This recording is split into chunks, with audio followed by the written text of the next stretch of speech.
ఈ భస్మమును తయారు చేసుకునే విధానం ఎలాగా అంటే, ఆవు పేడ వేస్తున్నప్పుడు ఆ యోని మీద నుంచి కిందకి జారుతుంది కదా, అప్పుడు కింద పడకుండా ఒక డబ్బాయో చెయ్యో పట్టుకుని అందులో పట్టుకుంటే మంచిదట. అలాంటి పేడని పిడకలుగా చేసి ఎండబెట్టి కాల్చి బూడిద చేస్తే ఆ బూడిద ఉత్తమ భస్మం, విభూతిలో అది ఉత్తమ విభూతి.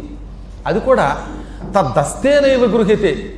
మళ్ళీ డబ్బాలో కాకుండా పేడ వేస్తోందని ఓ బంగారపు డబ్బాయో తట్టో పట్టుకొచ్చి వేయించుకుంటే చేతిలో వేయించుకొని ఆ చేతిలో ఉన్న పేడని గోడకి చరిచి పిడకగా అది ఎండాక కాల్చి బూడిద చేసి ఆ బూడిద ఒంటికి ధరించేటటువంటి వాడు సాక్షాత్తు శివుడు అవుతాడు. అది ఉత్తమమైన విభూతి.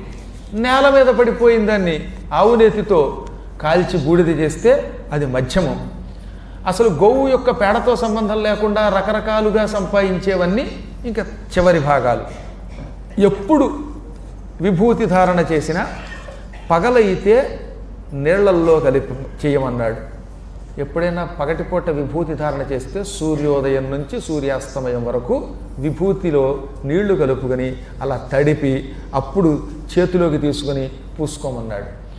సూర్యుడు అస్తమించాడు, మళ్ళీ సూర్యోదయం వరకు రాత్రిపూట కదా, రాత్రిపూట శుష్క విభూతిం విలేపయామి, తడపకుండా పొడి విభూతి రాసుకోవాలి.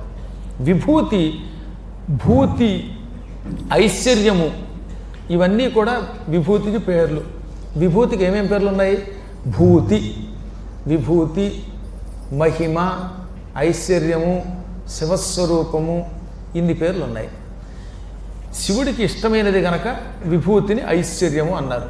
శివ సంబంధమైనది, ఈశ్వర సంబంధమైనది అని అర్థం. ఇది రాసుకోవటం వల్ల మహాపాపములు ఆ క్షణమే తొలగిపోతాయి. శివుడికి అత్యంత ఇష్టుడైపోతాడు వాడు.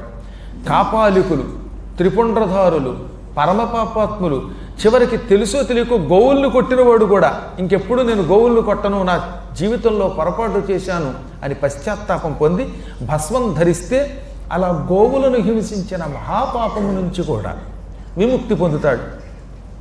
భస్మధారణ మహిమ నేనే కాదు శివుడే చెప్పలేనన్నట్టండి. ఒకప్పుడు దుశ్శీలుడు సుశీలుడు అనే తేడా లేకుండా అందరినీ అనుగ్రహించేది భూతి అంటే.